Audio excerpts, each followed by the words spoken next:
We're really rallying through the peak season now. 9 of the 14 World Cups are done and we're bearing down very quickly on the Christmas period.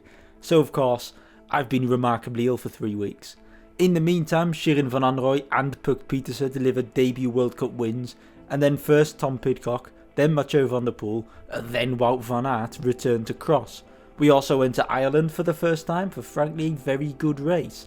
So let's quickly brush through what's happened over the past few weeks and take a short look at Val d'Isole next week. First things first though, Dublin.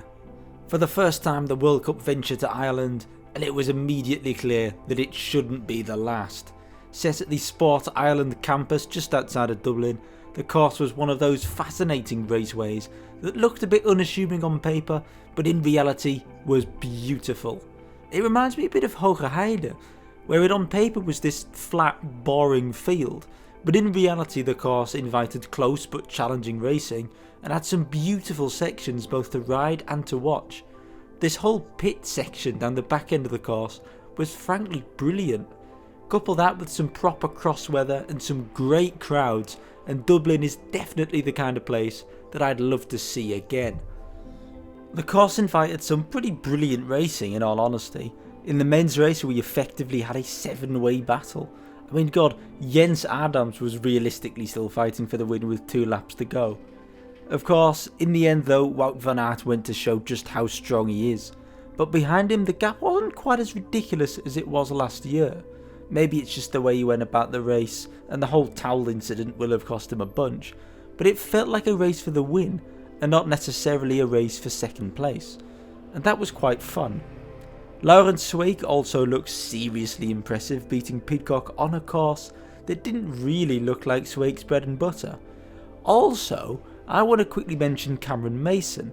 The man didn't appear on camera basically at all, but he finished 10th on the day on his season debut in the World Cups. Mason has only raced one cross so far, the National Trophy in Falkirk back in October. He won that race. Genuinely a really good under the radar performance. I haven't really seen anyone talk about it. I have no idea what his plans are for the rest of the season, but with form like that, ordinarily you'd keep an eye on him for an under 23 world title. Speaking of under 23 world titles, I wonder who's even going to show up to the women's one.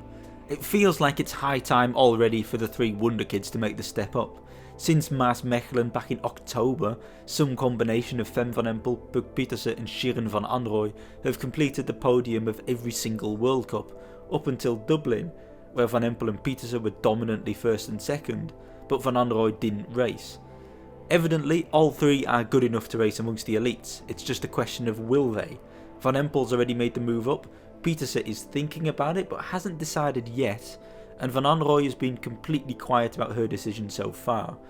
But I definitely urge all 3 to make the move, because they are clearly ready for it. This whole year has a bit of a feeling similar to when Van der Poel and Van Aert first broke through on the men's side.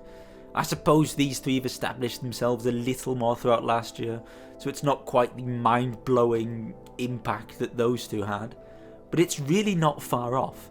And I think in talent level and the ceiling that these women have, they're really not far off, them 2. With Van Empel destined to join Jumbo-Visma at the turn of the year, expect to see her name on the road a lot more in the near future. I recall hearing a Tour de France ambition from some commentator. Might have been back in Antwerp, but I'm not completely sure anymore. Lofty ambitions, but then again, look at what she's achieved so far this year. Van Anrooy meanwhile already had a ridiculous year on the road last year, winning the white jersey at the Tour de France for example. I'd venture that she'll be even better next year too. Pieterse meanwhile was second at the under 23 mountain bike cross country world championships, behind none other than Lien Burquier. Pieterse seems to be ambitious to make the jump to the elites in the mountain bike too, but mountain bike isn't really my world, so I'm not completely sure on that. Van Anrooy, for what it's worth, will be missing next weekend again at Val d'Isole, which means some of the old people might end up on the podium. Both Van Empel and Pieterse will be starting, so I feel fairly confident in putting them on 1 and 2. Manon Bakker might be one of the outsiders for the podium. My favourites probably returning Celine del Carmen Alvarado.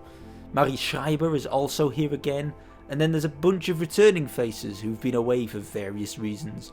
Blanka Vast is back from a short absence, so is Kristina Germanova, and also on the start list is last year's third place. Magali Rochette is ready for the first World Cup of the season for her, after a year that's been hampered by all kinds of injury and illness. Another returning face is that of Silvia Persico, the bronze medal at the World Championships. Comes off a frankly ridiculous year on the road. She took a well-deserved rest but is back for a cross in home country. Also, EF Tibco's Letizia Borghese is starting. Always fun to see a World Tour rider there. And finally, of course, Eva Lechner, one of the biggest names of the past few years, both on the mountain bike and in cross. She's done a few small crosses over the past week, and now in Val di Sol is into the first big race of the season for her. For the men, both Eli Iserbyt and Lauren Sweeck will start, keeping their enthralling World Cup battle going. Michael van Toerenhout is also on the start list, among the usual mass of Belgians. Interestingly, Johnny Vermeers is also racing here, apparently. His teammate Mathieu van der Poel is also racing, which means we're going to see some kind of cycling clinic probably. I'm salivating at the thought already. With both Pidcock and Van Aert not on the start list, the win is probably already sealed, but we'll see quite the battle behind and some pure artistry up front. If that's crap, then at least we've still got the gorgeous view anyway. And just before we finish off, there's a few more things that really I need to mention, namely the US Championships, which took place a week or so ago. Clara Honsinger took a fairly unsurprising but still impressive third US national title, whilst on the men's side, Curtis White finally broke his duck. He never won a US title at any level, finishing on the podium numerous times but never being on the top step. And finally this time, he managed to do it and crown himself US national champion. Quite the achievement. Then of course there's also the sad news of the retirement of Tom Mewsen. After racing his home race in Essen for one last time, he has eventually decided to put an end to his career. So farewell to the ice coning. And with that, I think I've run out of things to say at the moment as well. That's pretty much everything that's going on in the cross world at the moment and has gone on over the past month, caught up with and fully covered pretty much. So if you like cyclocross, if you like regular content, and I promise it is actually regular, I don't disappear for months very often, feel free to subscribe, feel free to comment down below with ideas and suggestions to improve, because that's always something I'm looking to do as well. And thank you for watching, of course. Goodbye, I'll see you on the next one.